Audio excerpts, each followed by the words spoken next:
Guys ఒక teacher ఒక బాబుని కొట్టడం వల్ల, భయపెట్టడం వల్ల ఆ బాబు అయితే చనిపోయాడు. అసలేం జరిగిందంటే వైజాగ్ వన్ టౌన్ ఏరియాలో లిటిల్ గార్డెన్ అనే స్కూల్‌లో ఒక టీచర్ బాబుని మందలించింది. ఎందుకంటే హోంవర్క్ చేయలేదు అని. హోంవర్క్ చేయలేదని బట్టలు ఇప్పడానికి ట్రై చేసింది. తర్వాత చెంప మీద కొట్టింది. వెంటనే ఆ బాబు స్పృహ తప్పి పడిపోయాడు.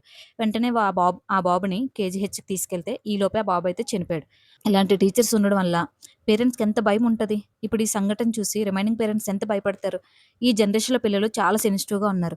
వాళ్ళని ఏమైనా అన్నా, కొట్టినా, తిట్టినా వాళ్ళేం చేసుకుంటారన్న భయం పేరెంట్స్‌కి ఇప్పటికి చాలా మందిలో ఉంది. అలాంటిది స్కూల్‌లో టీచర్స్‌కి ఆ మాత్రం ఐడియా లేదా ఈ జనరేషన్ గురించి?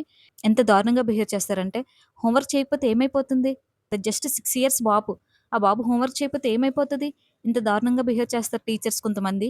నాకు తెలిసి ఆ బాబుకి పానిక్ అటాక్ జరుగుంటది. ఎందుకంటే చెంప మీద కొట్టింది. చాలా భయపడ్డాడు. అప్పటికి వద్దు, వద్దు అని చెప్తున్నాడు. మనకి యూట్యూబ్‌లో చాలా ఛానెల్స్‌లో సీసీటీవీ ఫుటేజ్ అయితే దొరికింది. మీరు ఎవరైనా చూడకపోతే ఒకవేళ చూడాలనుకుంటే చూడండి. ఆ బాబు అప్పటికి వద్దు, వద్దు మిస్ అని చెప్తున్నా సరే, ఆవిడ బట్టలు ఇప్పడానికి ట్రై చేసింది. చెంప మీద కొట్టింది.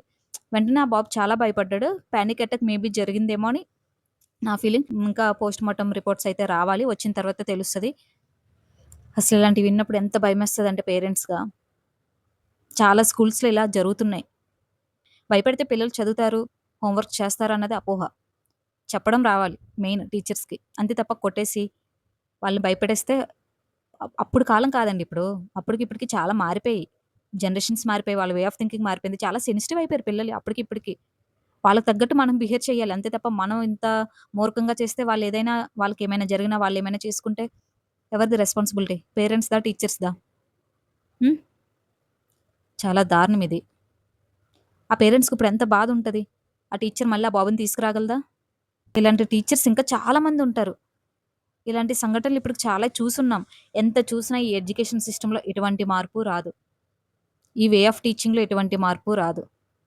మనకి చిన్నప్పటి నుంచి ఎడ్యుకేషన్ ఎలా ఉంటదంటే హోమ్ వర్క్స్ చేసేయాలి. పేజీలు పేజీలు హోమ్ వర్క్స్ ఇచ్చేస్తారు చేయమని. ఏజ్‌కి తగ్గట్టు సిలబస్ లేదు. నేనిప్పుడు గమనించిందైతే ఎల్‌కేజీ, యూకేజీ, ఫస్ట్ క్లాస్ వాళ్ళ ఏజ్‌కి తగ్గట్టు సిలబస్ లేదు. ఫిఫ్త్, 10థ్ క్లాస్ సిలబస్‌ని తీసుకొచ్చి ఎల్‌కేజీ, యూకేజీలో పెడుతున్నారు. అసలు వాళ్ళకి అవసరమా అంత సిలబస్? వాళ్ళకి అవసరమా అంత ప్రెజర్స్? ఎల్‌కేజీ, యూకేజీలో హోమ్ వర్క్స్ ఏంటండి మరీ దారుణం కాకపోతే. వాళ్ళకి యాక్టివిటీస్ ఉండాలి.